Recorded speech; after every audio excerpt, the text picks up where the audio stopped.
Alors Guillaume Bigot, la crèche, c'est un symbole excluant pour ceux qui ne seraient pas de confession chrétienne ou alors au contraire, est-ce qu'il s'agit d'un symbole culturel et de tradition immémoriale de la nation française? Écoutez, c'est vraiment le bal des Tartuffes. Je sais pas, je connais pas ce monsieur, cet élu centriste, mais je suis prêt à parier que s'il y avait l'organisation par exemple, d'une soirée de rupture de jeûne, comme ça se fait dans beaucoup de municipalités en France, rupture de jeûne de l'aftar, enfin la grande, un peu le point central de la grande fête musulmane annuelle, il n'y verrait aucun mal. Si dans ses propres écoles, on éliminait le porc pour ne pas gêner les enfants musulmans ou proposer des repas alternatifs, hein, il n'y verrait aucun mal. Voilà, donc le problème est là, si vous voulez.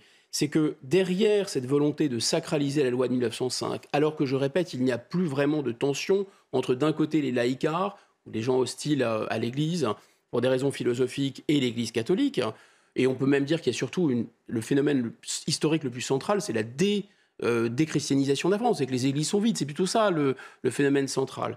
Donc dire que maintenant l'enjeu pour la société française, pour maintenir une vision, disons, un peu sacralisée d'ailleurs de la laïcité de la loi de 1905, qui est devenue une sorte de grand totem de la République, hein, il faudrait chasser tout symbole religieux des mairies, alors même que parallèlement à ça, on essaye, et je pense que c'est pas idiot d'ailleurs, de s'ouvrir à l'islam, de faire une place à l'islam, y compris dans les institutions, en disant bah voilà pourquoi les élus d'ailleurs ne participeraient pas, ils peuvent participer à des cérémonies, c'est classique d'ailleurs en Mais période vous l'avez d'élection. dit, j'ai le sentiment que les mairies le font très bien en fait, Mais bien finalement, ce sont sûr, les plus proches des oui, administrés. mais ça va pour les musulmans, mais ça ne va pas pour les chrétiens. Parce qu'en réalité, ce qu'on sent derrière, c'est la peur, c'est la tremblante du mouton, si vous voulez. Ces gens sont des lâches. Donc en fait, au lieu de dire que l'islam doit s'adapter à la République française, ils veulent que la République française s'adapte à l'islam, et donc ils veulent que la République française, d'une certaine façon, se neutralise complètement, devienne inodore, incolore, invisible, qu'elle se coupe de son histoire. Bon, par ailleurs, une fois qu'on a dit ça, je pense qu'un peu d'œcuménisme ne fait pas de mal. De toute façon, je vais vous dire, tous les jours fériés en France sont calqués sur un calendrier chrétien, qu'on le veuille ou qu'on ne le veuille pas, c'est une évidence.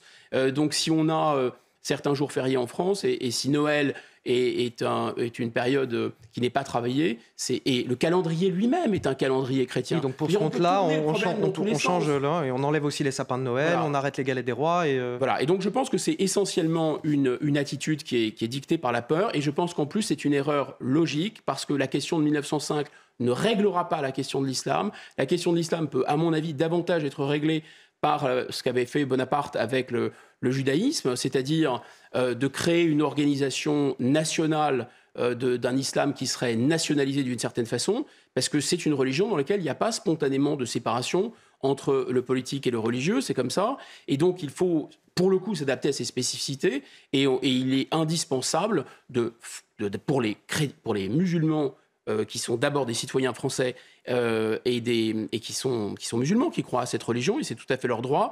Il faut, comme on l'avait fait, comme Napoléon l'avait fait, leur poser cette question, qui était une question rituelle à l'époque, qui était de dire aux rabbins: vous avez le droit d'exercer le rabbinat en France, c'était l'organisation du consistoire central à l'époque, vous avez le droit de pratiquer le judaïsme en France, mais si vous vous retrouvez face à un soldat d'une armée étrangère qui est de confession juive, est-ce que vous défendrez votre drapeau, c'est-à-dire le drapeau français, ou pas? Si la réponse était non, ils n'avaient pas le droit d'être rabbins. Voilà, je pense qu'il faudrait poser la même question, et de plus, dans les synagogues, on bénit le drapeau français. Ça me paraîtrait une bonne mesure, je dis bien d'obliger, hein, pas de négocier, de discuter, d'obliger à ce que dans toutes les mosquées de France, le drapeau français soit béni par les imams et par les fidèles. Là, pour le coup, vous auriez vraiment une assimilation complète de l'islam à la France. Moi, ça ne me choquerait pas du tout, ça ne me choque pas que mes concitoyens soient de religion musulmane. Ce qui me choque, c'est que certains tortillent, on va dire, on va rester poli, c'est le matin. voilà, on a compris l'idée. Voilà,